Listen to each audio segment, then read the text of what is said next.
ikut memperbaiki diri. Ada yang kurang, perbaiki. Paham? Jadi saya datang sama benda ini. Apalagi mau bantu. Sekarang logikanya gini. Setan saja tidak takut sama Al-Quran, benda yang paling mulia di dunia ini setan saja tidak takut, apalagi sama keris, pugandring, pugondrong, putsendok, wafak, wisik, aufak, batu akik, bambu kuning, pohon kelor, pohon bidara, siwak. Jadi setan tidak takut. Kalau kita bertawakal sama benda, hukumnya sih masuk surga, masuk neraka. Iman kuat apa lemah? Gampang nggak ganggu setan? Perlu tobat nggak? Kalau pernah tawakal sama benda, sekarang iman. Sekarang ini Al-Quran saya simpan di sini, bisa nolak bala nggak? Bisa mengundang rezeki nggak? Nggak bisa. Padahal Al-Quran benda yang paling mulia. Jadi contoh nih, orang hamil suka digantungin apa? Penting. Baik. Sama orang penting. Ya, umumnya kalau kita tanya, umumnya niat buat apa sih? Tolak bala. Ini saya bilang, ini Al-Quran saya simpan sama apa? Nggak bisa, apalagi peniti, apalagi bawang putih.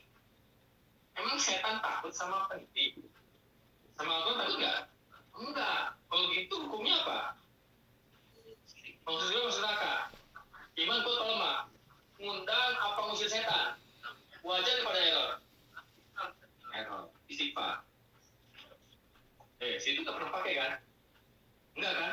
Karena situ kan nggak hamil. Tapi pada saat lihat orang lain, istri, tetangga, saudara pakai, tidak ada penolakan. Enggak ngasih tahu itu syirik.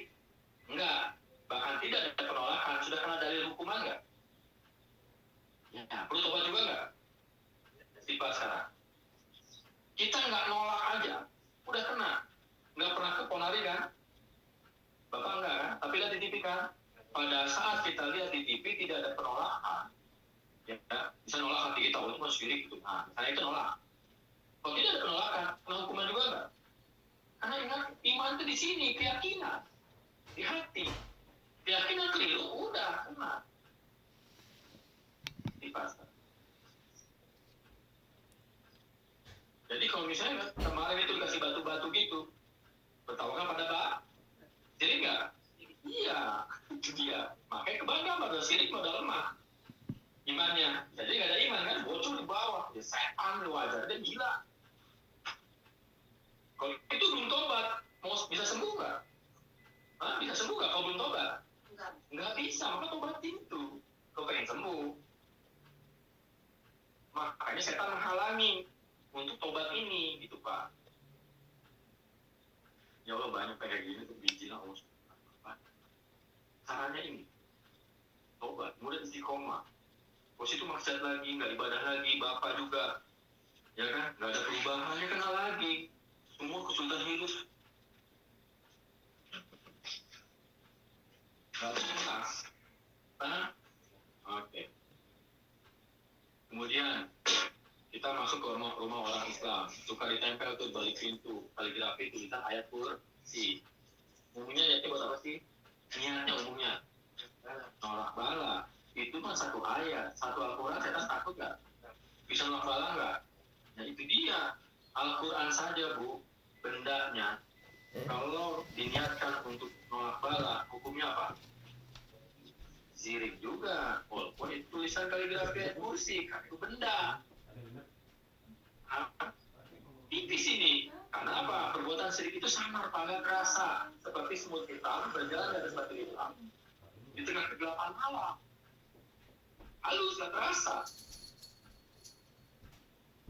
Banyak nggak orang yang tahu kalau benda kalau gitu di kampung-kampung tetangga kita sebenarnya?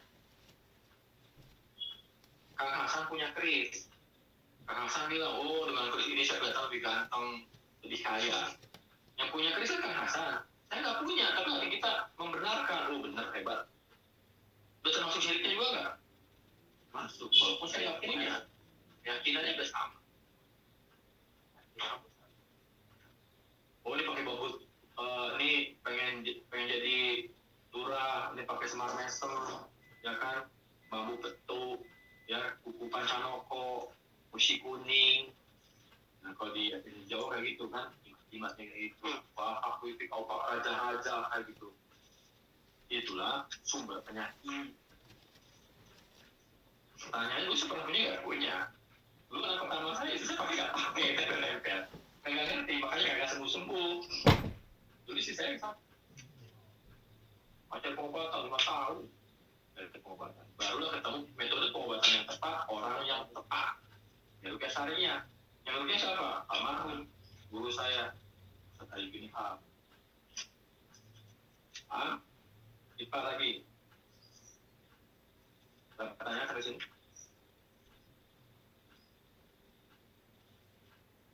Kalau misalnya pengobatan atau bapak atau pernah ke kiai dikasih benda bungkusan, ya kan ditempel, dikantongi, nah itu lagi.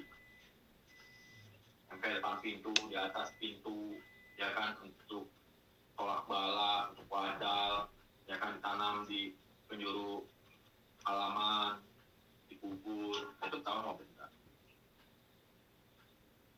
Paham? Kadang lah dibuat kalung, boleh diketahui kan ada kalung nih, kasih pitung, atau diikat pinggang, atau taruh di peci, di dompet, ya. Niatnya apa? Misalnya supaya jenggolan itu memudahkan kita jualan. Nah itu jimat. Nah kita harus bersih dari itu. Sayang kita akan jadi rugi, sholat kita nggak diterima sama Allah gara-gara itu. Istighfar lagi sekarang. Pertanyaan? Baik, dukun adalah orang yang kerjasama dengan setan. Itulah dukun. Saya maksud. Siapa yang belum pernah ke dukun? Cuma tangan. Belum pernah ke dukun? Belum pernah. Yang belum pernah cuma tangan. Berarti pernah ya? Kalau sudah pernah, kalau hukum ke dukun bisa masuk surga masuk neraka. Itu syirik. Barang siapa yang mendatangi dukun maka 40 hari 40 malam sholatnya diterima. Barang siapa yang mendatangi dukun dan membenarkan apa yang dikatakannya, kata dukun ini tempel. Ini dipegang masukin dompet, dan membenarkan. Dalam hadis sudah mengkufuri apa yang dibawa Rasulullah. Artinya mengkufuri yang dibawa Rasulullah, mengkufuri Islam. Artinya pikir, masuk neraka. Itu dia. Jadi pintu setan itu lewat dukun. Baru sekali kan Pak ke dukun? 2 kali lah. Enggak, maksudnya pernah kan? Tadi kan jawab pernah. Baru sekali ya? 2 kali kan? Ya, bisa jadi baru sekali 2 kali, atau bisa jadi berkali-kali, atau bisa jadi kita sendiri yang dukunnya. Kenapa? Karena kita orang mudeng, nggak ngerti mana perdukunan, mana bukan, tidak bisa membedakan. Setuju nggak? Pernah belajar nggak membedakan mana bukan? Tidak kan? Saya mencari pengobatan 5 tahun, ternyata 99% itu dukun semua. Makanya nggak sembuh. Saya juga berangkat dari pengalaman yang panjang. Ingat, saya ini dasarnya bukan dari keustadaan misalnya sekolah pesantren, bukan. Saya ini orang IT, orang komputer, saya sarjana komputer. Nah, tapi dalam perjalanan hidup lah Allah ngasih tarbiyah. Baik. Saya kasih tahu ciri-ciri perdukunan mau tobat nggak? Nah, pada saat saya sebutkan ciri-ciri dan kita pernah terlibat dengan dukun, maka seperti tobat. Jangan sampai nanti keburu wafat. Langsung istighfar ya, coba istighfar. Ya, karena untuk kita tahu dia dukun atau bukan, untuk tahu kita dukun atau dia itu dukun bukan, itu jangan lihat predikat Pak. Gimana?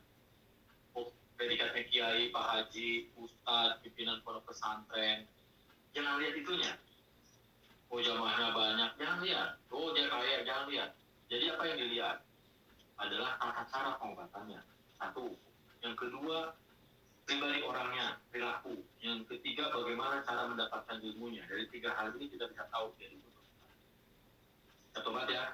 Ciri-ciri perdukunan pada saat dia ngobati, nanya hari wedalan. hari lahir, siapapun orangnya. Yono hari lahirnya apa? Oh Rabu apa? Pahing wage, pahit, anda semani sebenarnya. Pasti dukun. Kenapa? Ilmunya kejawen. Sifat. Jarang orang tidak terlibat dalam hal ini satu saja. Setuju? Karena di dunia pengobatan Islam, ya dalam sana nggak ada pak. Sudah ke rumah sakit ditanya nggak hari lahir? Enggak, ditanya tanggal. Untuk nyocokin KTP, KK, BPJS, tanggal lahir. Bukan hari. Nggak ada urusan. Hah? Nggak ada hubungan. Tanya hari lahir. Mau ustadz, mau kiai, dukun tuh, sifat. Kemudian nanya nama ibu kandung. Nama ibu kandung. Nggak ada urusan juga. Jadi kedukunan. Kemudian kalau dukun, dia bisa mengetahui masa lalu orang. Ya. Dan dia tahu benar. Contoh misalnya, wajar nih si Sugiono ini dia linglung. Kenapa? Karena 2 minggu yang lalu jitakin kucing, walat dia. Dan memang betul dia kucing. Pertanyaannya itu si dukun tahu dari mana? Bisa tahu masa lalu. Artinya tadi kembali pada fisika. Wah si Sufi tuduh dinas dengan jin nanti warna. Jadi kalau dipelihara dia bisa jadi dukun dia karena fisika. Semua ada bentuk fisika. Ya kalau nggak jadi dukun jadi gila gitu loh. Pilihannya dua. Nah, kemudian kalau dukun bisa mengetahui masa depan, bisa ngeramal. Ya, 2 tahun lagi mati. Itu pasti urusan Allah, bukan urusan dukun.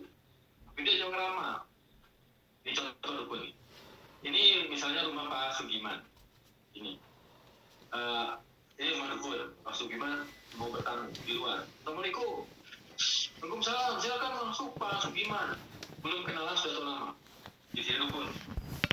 Silakan masuk. Alhamdulillah ketemu dengan saya berjodoh dengan saya.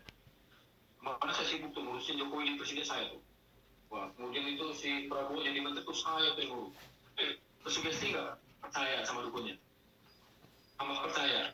Ya kan, hebat nih dukun, mainannya orang gedean, apalagi kita mah nonton. Ya kan? Itu ya Pak. Mau jual tanah nggak pulang. Belum curhat sudah tahu masalah. Itu tanahnya sudah dijual. Kenapa? Di tengah tanah itu ada pohon kelapa, itu ada genderuwo. Genderuwo itu nggak mau didatangkan, menghalangi. Tambah tersugesti lagi nggak yakin?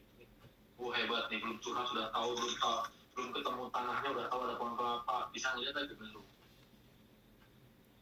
Tersugesti lagi kan? Itu kalau mudah pengen dijual mahal, itu genderuwonya harus diusir dulu. Kalau dari tua ini, ujung-ujungnya duit.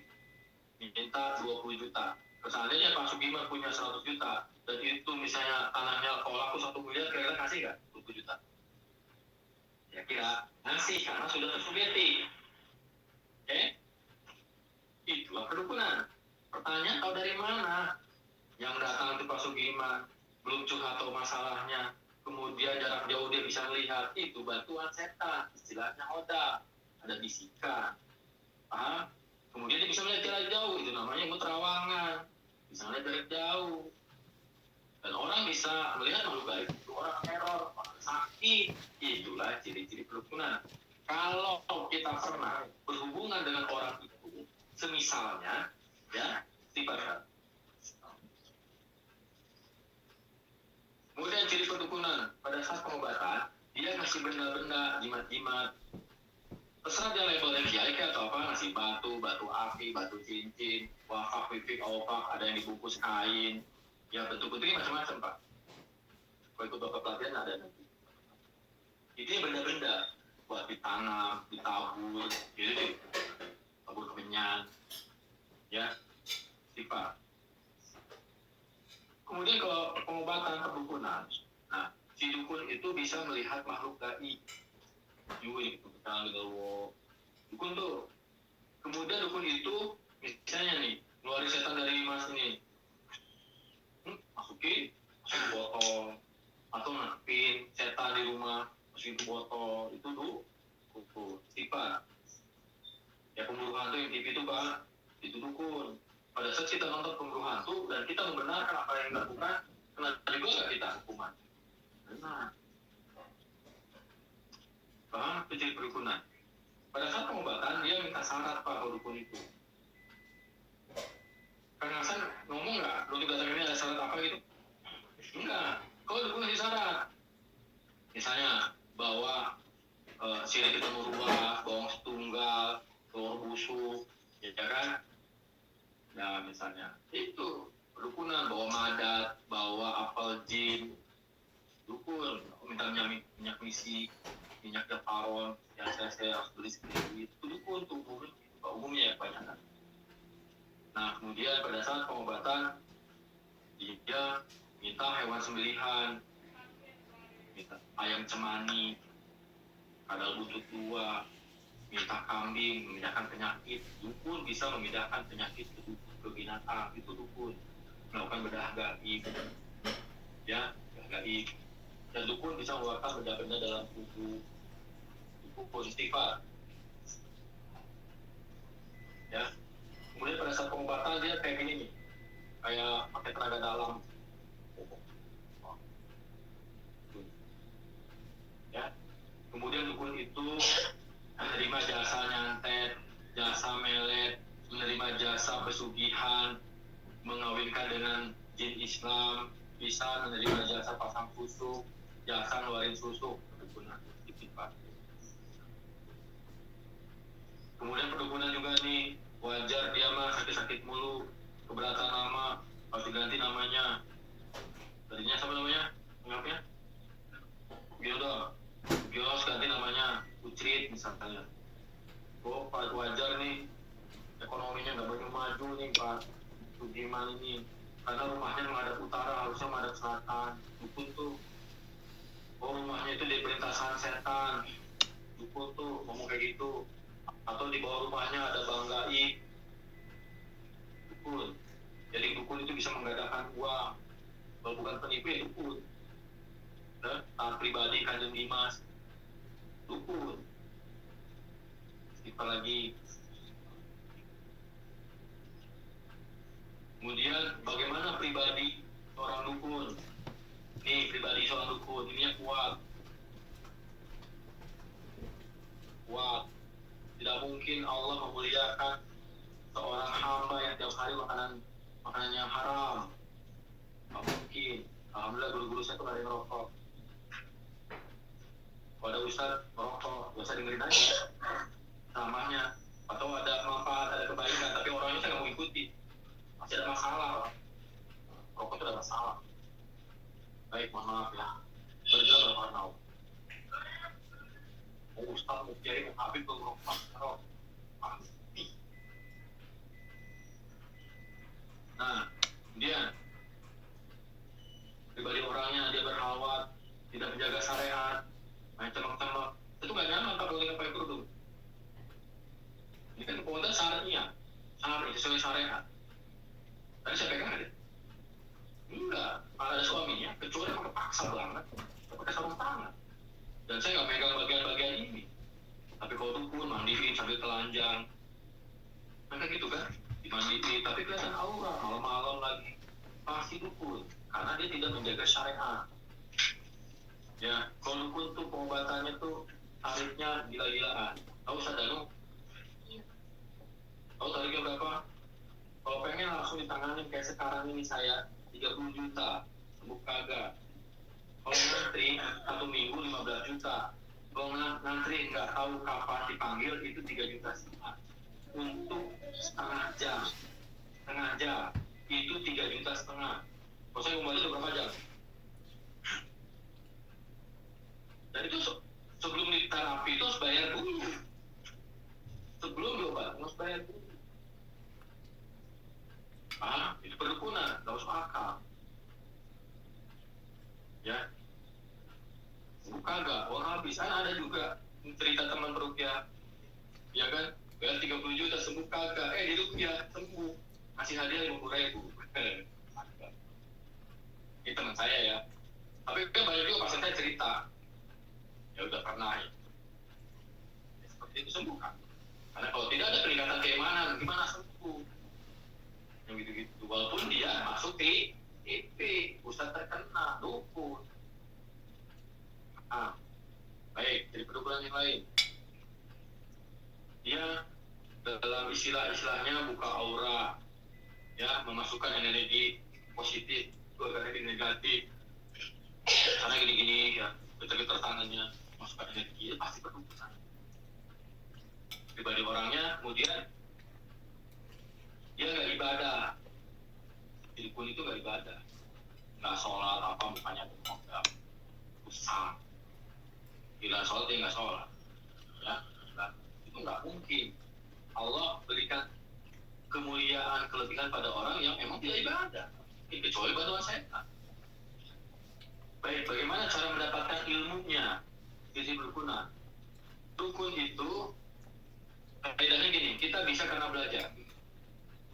Siwanya dengan jadi peruqyah, belajar lama, ikut daurah-daurah, seminar-seminar, bayar jutaan, Pak. Ada yang sehari, ada yang 4 hari, kan gitu, bayar mahal. Dan itu kita lakukan terus, belajar supaya bisa. Kalau dukun tanpa belajar bisa, istilahnya ilmu turunan. Oh, kakeknya bisa ngobatin, kemudian cucunya bisa ngobatin, apa proses belajar, itu sihir, Pak. Ada orang pandai mijitin, SD aja nggak tamat, nggak pernah belajar biologi, tapi dia bisa mijitin, tahu dari mana ilmunya? Karena dia kedapatan di gunung. Dukun. Caranya gimana dapat ilmunya? Caranya puasa muti 40 hari, dukun. Kan nggak nyambung dengan keahliannya. Saya banyak buku Pak baca, belajar, buku saya ada. Belajar, proses. Karena kita bukan nabi. Nah, katanya kuburan wali jadi bisa ngobatin itu. Saya melakukan misalnya lebih, mereka itu enggak. Ikutin aja Allah dan Rasul. Itu caranya. Coba panjang, ada pertanyaan? Itu kalau anak kecil ini kan belum bisa ngomong, bisa apa, kalau di rumah kalau dukun itu takut gitu. Kan kemarin saya bilang, orang sensitif hal gaib error. Iya itu. Bisa melihat penampakan kemarin saya bilang. Lihat penampakan, bisa mendengar, bisa mencium yang gaib, bisa merinding-merinding, ada bisikan. Itu kena. Kan itu polanya begitu. Kalau ibu bapaknya kena ini juga, nah, tiap hari digendong melihatin makmula. Dan anak itu kan belum mengenal tauhid. Artinya dia itu yang bisa menjaga itu orang yang terdekat. Yang terdekat siapa? Bisa jadi orang tua kalau diasuh sama ibu apa neneknya, ya, itu gampang. Makanya nyambung kan? Makanya saya berusaha bersihin dulu ke orang tuanya, nanti baru anak. Sebenarnya kalau udah bersih dia, kalau misalnya ini paham, tobat ya buka sendiri. Kaitan perdukunan badannya, ya, bukan? Paham ya? Alhamdulillah, sedikit tapi paham. Kita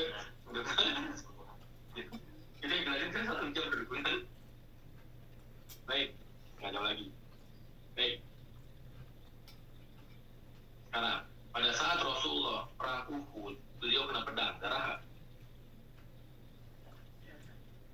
Pernah dengar nggak cerita itu? Ya.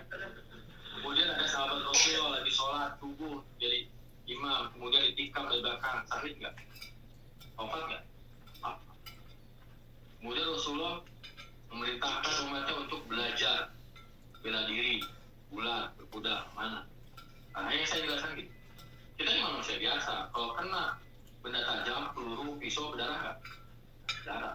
Kalau kena api, air panas, air keras, melepuh nggak? Kalau dipukul sakit nggak? Di Sigoro saya pukul jarak jauh. Sakit nggak? Sunatullah nggak? Sunatullah kan nggak kena, Pak. Kalau saya kena pasti sakit. Jadi kalau kena, sunatullahnya harus sakit. Ya. Nah, oke. Jadi, kalau ada orang yang memiliki kemampuan di luar sunatullah, maka dia sudah kerjasama dengan setan perbuatan sihir. Contohnya apa?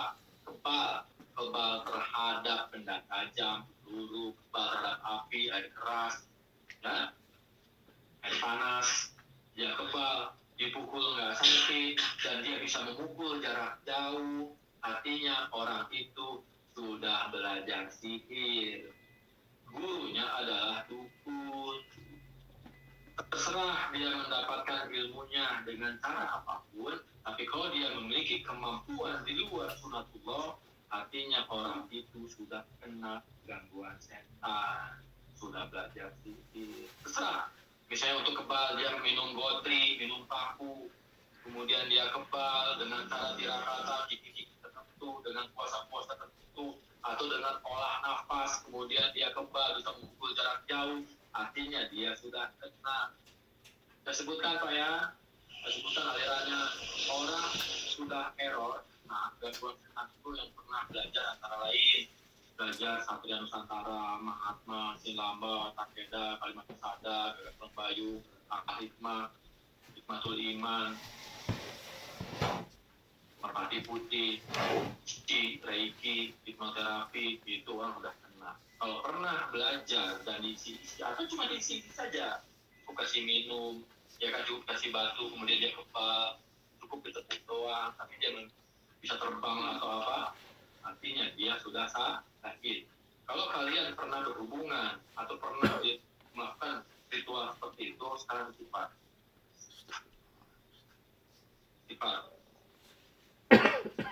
Pertanyaan?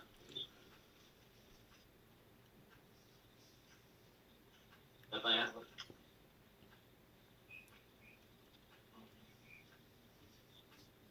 Dan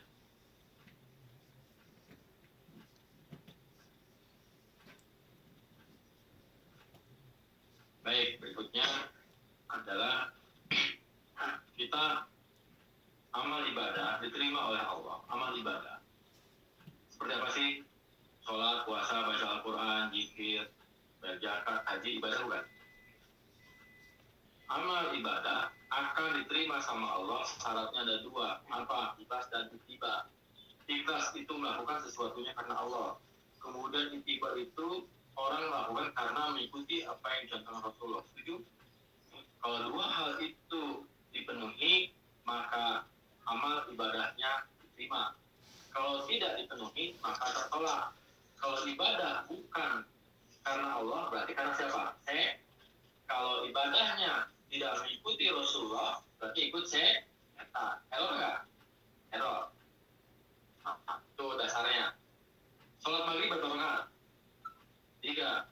Ada orang sholat maghrib 3 rakaat, tapi pada saat sholat dia ingin dipuji, ingin dibilang dia itu orang soleh. Sholatnya terima nggak? Kenapa? Nggak diterima. Kan 3 rakaat. Kenapa nggak terima? Ya niatnya kenapa? Pengen dipuji karena ria, bukan ikhlas karena padahal hidupku matiku untuk sholatku, hidupku, matiku hanya karena Allah. Itu dasarnya. Amin ya. Oke, ada orang ikhlas karena Allah. Dia melakukan sholat karena Allah ikhlas. Karena ikhlas karena Allah, dia sholat maghribnya 5 rakaat. Diterima nggak sholatnya? Kenapa? Kan ikhlas. Ikhlas kalau nggak pas. Ya kalau ikhlas kan dipapas aja. Kan ikhlas yang penting. Kenapa nggak diterima? Itu tadi benar-benar Hah? Ya kan boleh dong kalau saya ikhlas lebih situ kan nggak ikhlas kan misalnya gitu. Jadi jawabannya adalah harus ittiba, mengikuti contoh Rasulullah. Kalau sholat maghrib berapa? Ikut contoh nggak? Enggak. Jadi ditolak. Ya, tidak ittiba, tidak mengikuti contoh Rasul. Nah sekarang kalau ada nggak Pak Diman amalan yang biasa kita lakukan tiap hari atau pernah atau sedang amalan baik zikir mau baca Al-Quran atau ritual ibadah yang tidak ada tuntunannya, tidak ada hadisnya. Tolong kalau pernah melakukan atau sedang hentikan, tobatin, tinggalkan. Kalau ada contoh misalnya, contoh ya. Kenapa?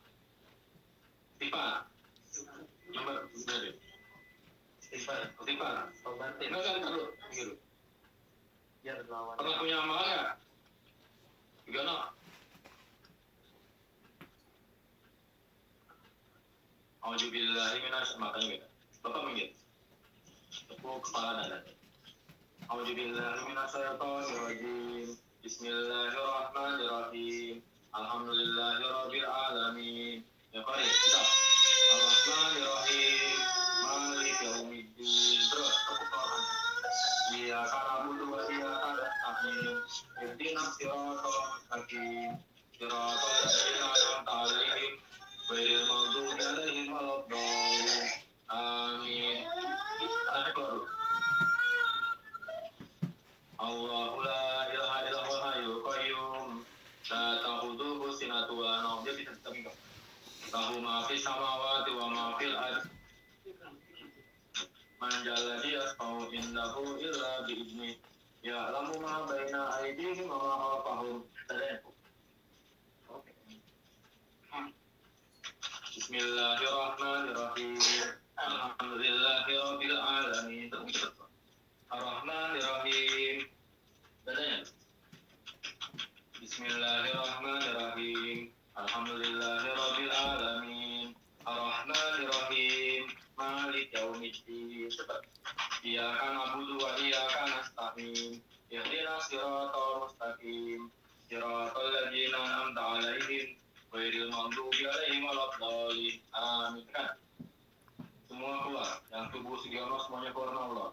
Hasbunallahu wa wakil, ni'mal maula wa ni'man nasir. Hukum kalian cepat. Ya, entahin. Bismillahirrahmanirrahim. Allahu la ilaha illa huwal hayyul qayyum. Jangan ditahan. Allahu la ilaha illa huwal hayyul qayyum. La ta'khudhuhu sinatun wa la nawm. Bapak diam, Ibu diam. Lahu ma fis samawati wa ma fil ardh.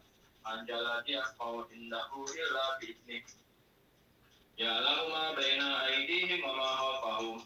Wa la yuhituna bi syai'in min ilmihi illa bima sha'a. Panggilan.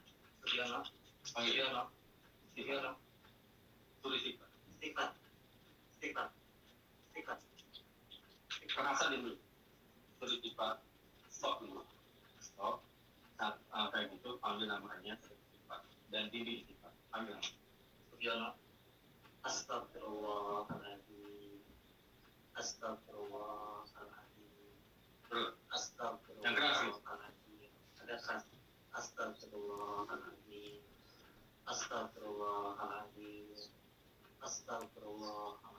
Gimana update saya? Orang dikuasai setan artinya imannya kotor, mah. Orang dikuasai setan artinya imannya kotor, mah. Orang dikuasai setan artinya imannya kotor, mah. Bapak diam, Pak. Bapak jangan ikut campur dulu. Saya tuh lagi ngetes. Kalau dia sadar, dia bisa jawab. Kalau Bapak baca-baca juga belum ada efek.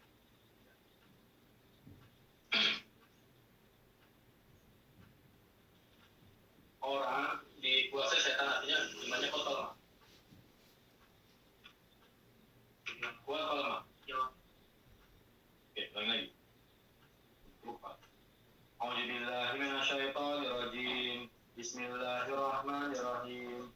Alhamdulillahirabbil alamin. Dengarkan saja. Ar-Rahmanirrahim. Maliki yaumiddin. Iyyaka na'budu wa iyyaka nasta'in. Ihdinas siratal mustaqim.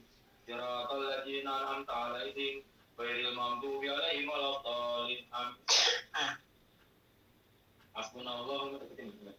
Betul. Ya, besar. Semuanya keluar Allah. Hasbunallahu wa wakil, ni'mal maula wa ni'man nasir.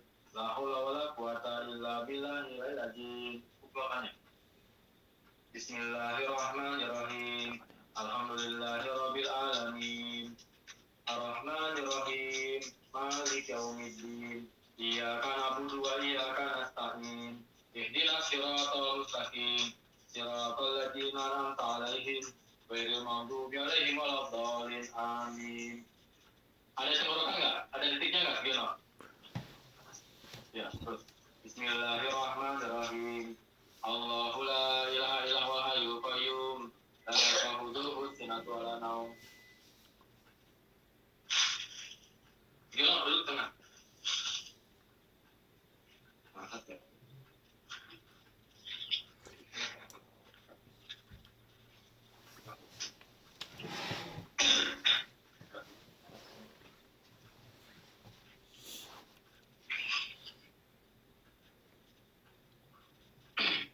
Bismillahirrahmanirrahim. Allahu la ilaha illa huwal hayyul qayyum. La ta'khudhuhu sinatun wa la nawm.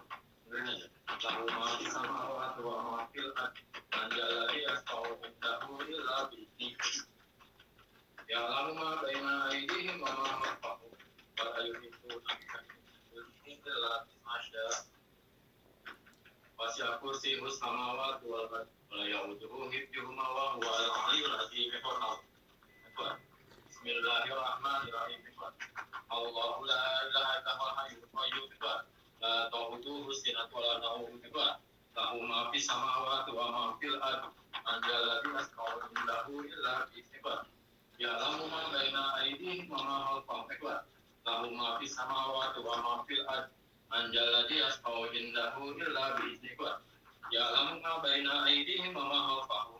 Wa la yuhituna bi shay'in min ilmihi illa bima syaa'.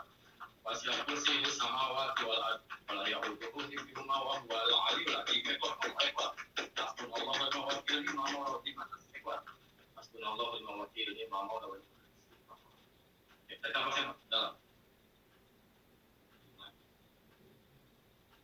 Coba baca Fatihah. Baca Fatihah.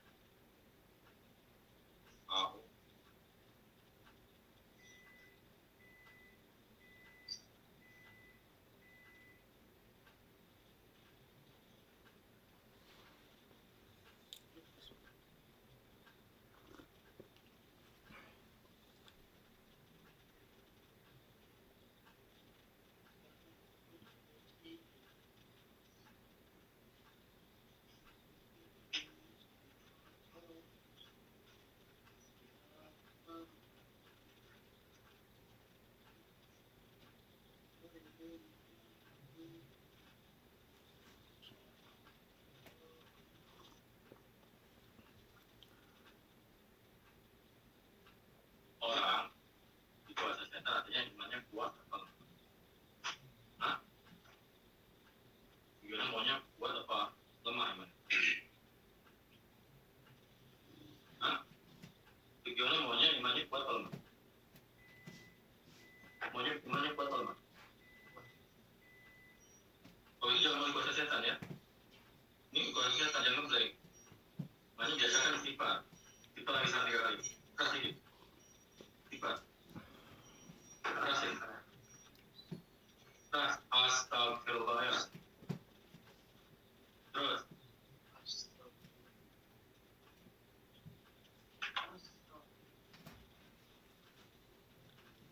Terus. Baik. Nanti bisikannya jangan ditanggapin lagi ya. Nanti kalau ditanggapin, kamu dikuasain lagi. Paham? Lagi kan bisikannya. Ya.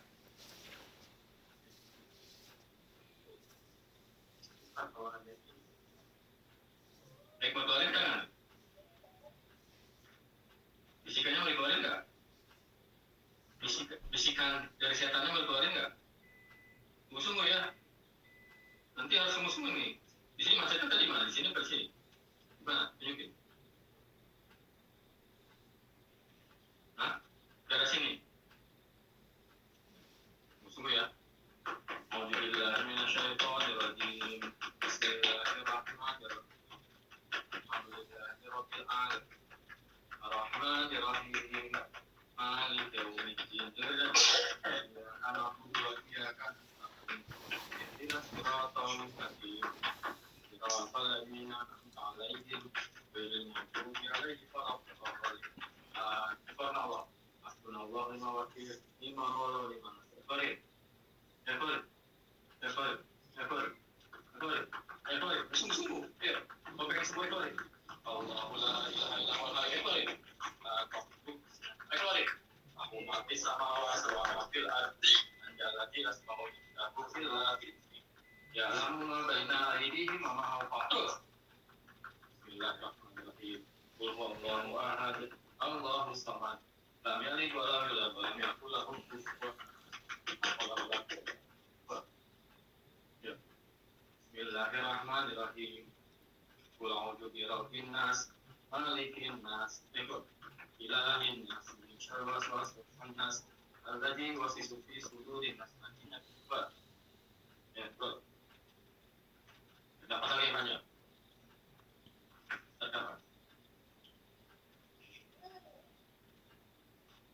Like tipe lagi.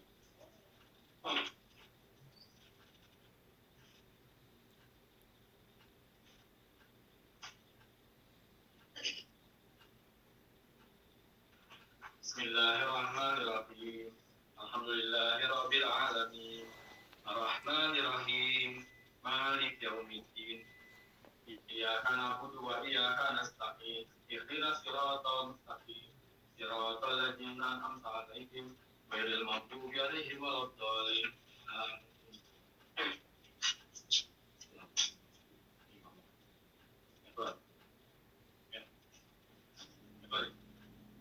Bismillahirrahmanirrahim. Qul huwallahu ahad, Allahus samad. Titiknya di mana? Titiknya di mana? Ya, Tuhan. Ya, baik. Dari tangan. Bismillahirrahmanirrahim. Qul huwallahu ahad, Allahus samad. Lam yalid wa lam yulad wa lam yakul lahu kufuwan ahad. Ya, baik. Yang tadi. Masih ada di sini? Jujur. Masih ada di sini? Masih ada nggak? Di sini? Di sini? Mereka mana?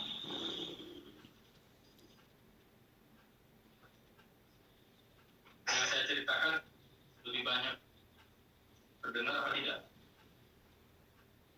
Terdengar? Tidak apa banyak? Hei, tadi saya cerita lebih banyak mendengar apa tidak? Hah? Tidak mendengar. Itu dalam telinga apa yang terdengar? Apa yang terdengar?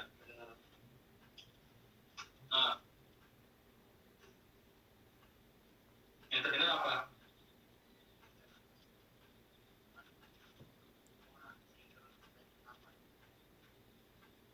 Tapi nggak masuk.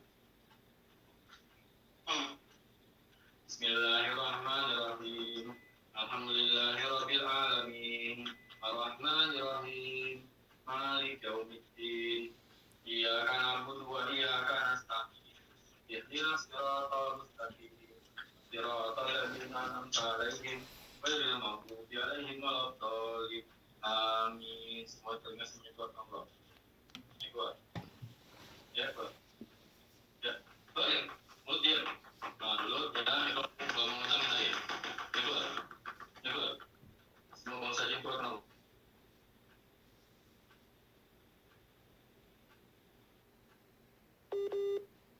Subhanallah, la haula wala quwwata illa billahil aliyyil azim. Demikianlah ruqyah dari Ustadz Wahyu di Bogor sedang menangani pasien. Dan kesembuhan yang sempurna adalah ketika kita kembali ke syariat Islam, ketika kita kembali ke ajaran Islam, ketika kita mengikuti sunnah-sunnah Nabi Muhammad SAW. Otomatis ketika iman kita naik, otomatis yang ada di dalam sesuatu yang jahat akan keluar dengan sendirinya. Maka demikianlah kesembuhan yang sempurna ketika kita kembali kepada syariat Allah, dan ketika kita meninggal husnul khotimah. Amin ya rabbal alamin. Demikian teman-teman semua, simak lagi video yang lainnya. Assalamualaikum warahmatullahi wabarakatuh.